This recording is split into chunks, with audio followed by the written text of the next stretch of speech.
Salut les sportives et les sportifs! Aujourd'hui, Coros annonce son premier compteur cycliste. Il en avait déjà dévoilé le nom il y a quelques semaines, c'est le Coros Dura. Aujourd'hui, on connaît toutes les spécifications et dans cette vidéo, je vous fais un aperçu rapide des 10 fonctionnalités clés de ce compteur cycliste. Même si j'ai eu assez peu de temps pour le tester, une dizaine de jours, vous trouvez en même temps que cette vidéo un test de fond en comble sur nakan.ch. Ça vous permettra d'avoir un aperçu complet de toutes les fonctionnalités du compteur. Ce qu'il faut garder à l'esprit, c'est que Coros ne livrera les compteurs qu'à la mi-juillet et d'ici là, il y aura encore des améliorations logicielles qui seront effectuées. Donc du coup, le test de fond en comble qui est sur nakan.ch va continuer à vivre aux fonctions des mises à jour de Coros au niveau du logiciel du Dura dans les prochaines semaines, mais ça vous donne déjà une bonne idée des performances et des capacités du compteur pour pouvoir décider ou non de le précommander si le cœur vous en dit et si vous voulez être sûr qu'il correspond aux spécifications. Avant d'aller plus loin dans la présentation du compteur Dura, si vous aimez les vidéos de nakan.ch, que vous aimez avoir des informations sur les produits qui sortent, notamment cet été 2024, eh bien abonnez-vous à la chaîne pour ne manquer aucune des prochaines vidéos que je vais mettre en ligne sur cette chaîne YouTube.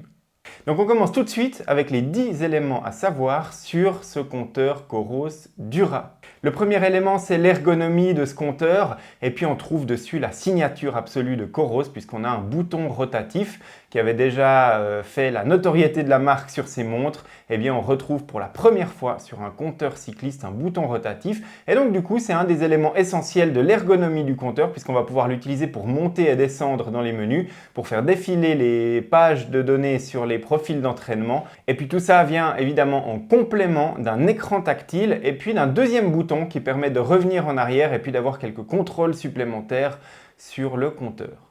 Il y a un deuxième élément qui fait la signature absolue de Coros sur le marché de la montre GPS et la marque a voulu transmettre ça sur son compteur cycliste, c'est l'autonomie puisque le compteur Dura vient tout simplement exploser les normes d'autonomie sur des compteurs cyclistes sur le marché. Le Dura propose principalement deux modes de fonctionnement. Le premier, c'est un mode avec le système GNSS en mode automatique, c'est-à-dire que le compteur va automatiquement choisir le mode dans lequel il faut fonctionner et dans ce mode-là, on a jusqu'à 120 heures d'autonomie et puis on peut forcer le Dura à utiliser le GPS double fréquence et dans ce cas-là, on arrive à 70 heures d'autonomie. Les deux chiffres sont quasiment des records sur le marché du compteur cycliste et tout ça c'est sans compter les fonctions solaires du Dura puisque des cellules solaires occupent un tiers de la surface du compteur environ. On a un grand panneau solaire qui est au-dessus de l'écran et du coup qui va apporter énormément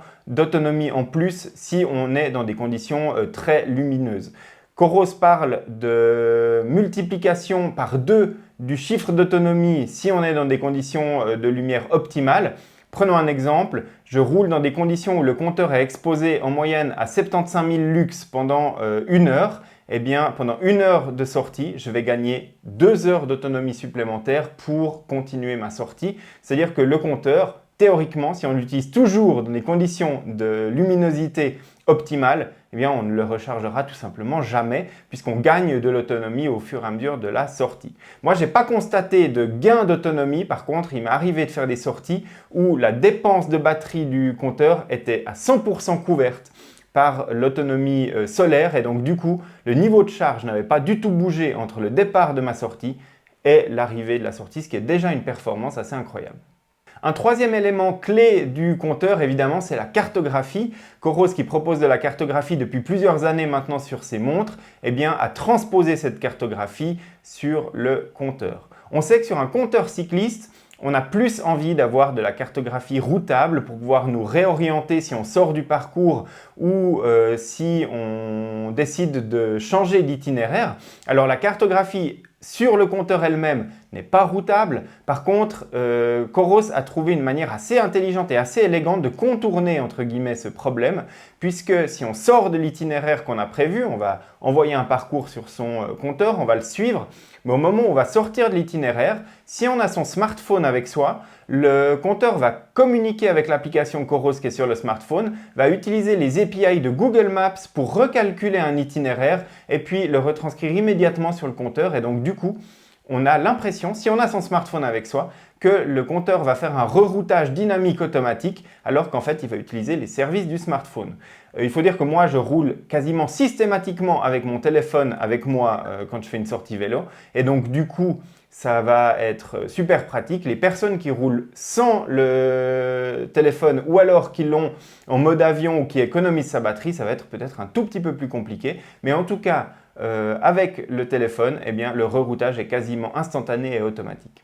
Au niveau de la cartographie et de la navigation, évidemment, on peut suivre des itinéraires prédéfinis. On va synchroniser automatiquement des parcours depuis Strava ou Komoot. Et puis, on a de la navigation turn by turn sur le compteur qui va nous indiquer les changements de direction, etc. Et puis, évidemment, de la cartographie sur laquelle on peut zoomer. Et on a le profil d'altitude qui s'affiche sous la carte quand on suit un itinéraire.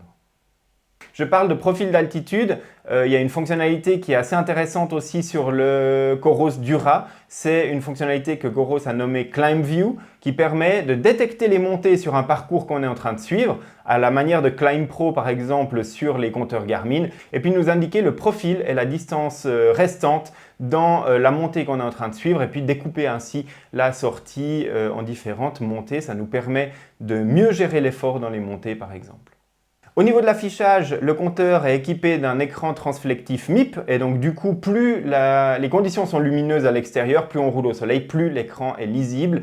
Et puis, on a un rétroéclairage de cet écran avec un capteur de luminosité dans le compteur pour adapter la luminosité de l'écran quand la luminosité extérieure est plus faible. Et donc du coup, on a un écran qui est dans toutes les circonstances lisible et je pensais clairement pas que Coros allait lancer un premier compteur avec un écran AMOLED. C'est pas le cas. Moi, je suis assez fan des écrans transflectifs sur les compteurs cyclistes parce que quand on roule au soleil, c'est quand même beaucoup plus confortable à lire. Le compteur Dura est livré avec 6 profils de cyclisme et puis on peut configurer de manière différente chacun de ces profils. On ne peut pas rajouter de profil pour l'instant, donc on est limité aux 6 que Coros propose sur le compteur, c'est-à-dire un profil de route, un profil de home trainer, un profil de VTT, un profil de gravel, un profil de e-bike et puis un profil de VTT électrique. Et donc du coup, on peut configurer des pages de données différentes sur ces différents profils et puis ainsi passer de l'un à l'autre en fonction de l'activité cycliste qu'on est en train de réaliser. Et puis, chaque profil permet un affichage dans 2 modes et ça, c'est un petit peu une particularité de chez Coros et en particulier sur ce Dura. On a un mode où les pages de données sont en plein écran, c'est-à-dire un mode normal où on configure des pages de données et puis on met nos champs de données sur ces différentes pages et on les fait défiler au fur et à mesure des pages sur son activité de vélo et on a une des pages qui contient la cartographie. Et on a un deuxième mode qui s'appelle le mode partagé et puis on peut passer d'un mode à l'autre avec un raccourci sur le compteur.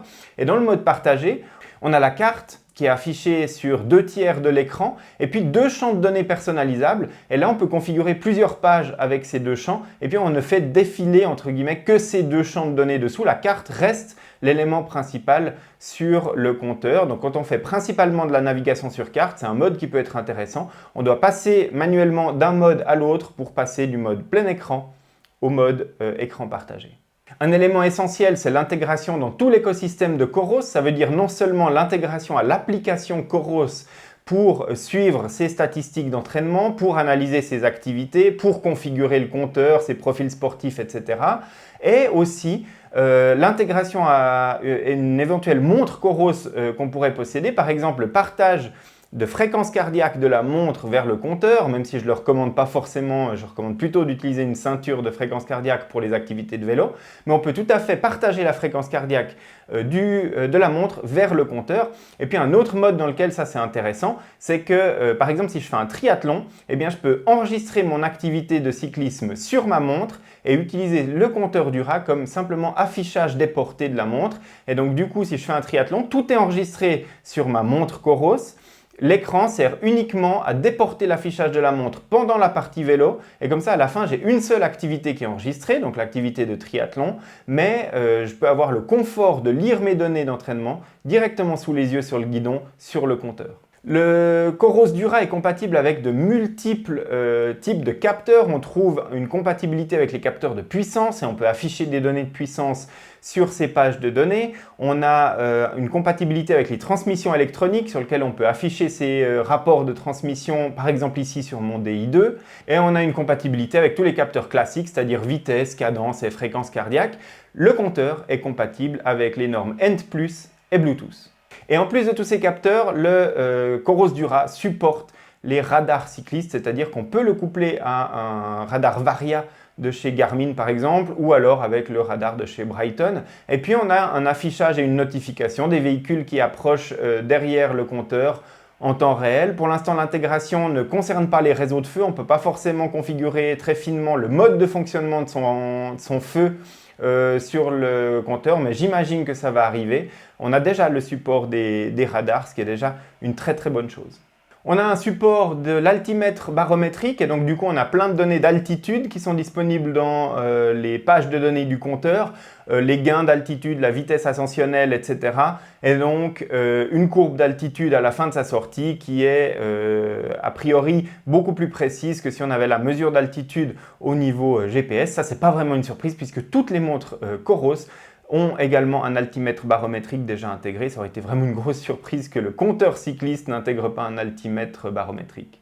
Et puis le dernier point pour ce compteur Dura, eh bien, c'est l'intégration de nombreuses fonctionnalités de sécurité. Alors pour l'instant, elles ne sont pas encore, au moment où je mets en ligne cette vidéo, dans le test de fond en comble, parce qu'elles sont en train d'être implémentées au moment où je publie cette vidéo et le test. Mais on a du Live Track qui arrive, on a du Group Track qui arrive, et puis des fonctions de détection de chute. Donc pour tout ça, on peut définir des contacts d'urgence dans l'application Coros. Et puis au moment où on démarre une sortie, le Live Track est envoyé à ces contacts d'urgence. Donc ils reçoivent notre position en temps réel via la plateforme de Coros et puis peuvent être informés aussi si le compteur détecte une chute.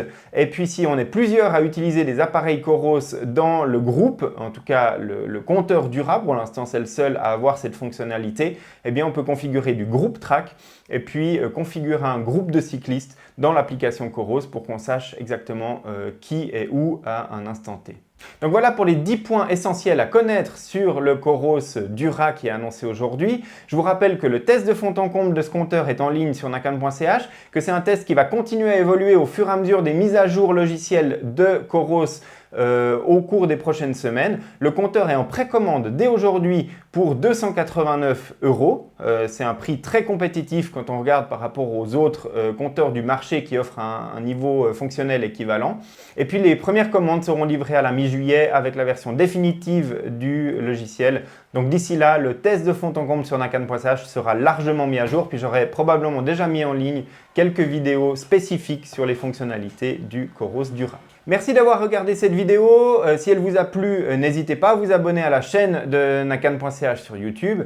Et puis moi, je vous retrouve très bientôt sur nakan.ch pour l'actualité du sport connecté. Et puis restez connectés également aux réseaux sociaux parce que cet été 2024, il y a beaucoup de choses qui arrivent, des nouveautés de tous les côtés. Et moi, je vous tiendrai informé de tout ça sur les réseaux sociaux et bien évidemment sur nakan.ch et cette chaîne YouTube. À bientôt!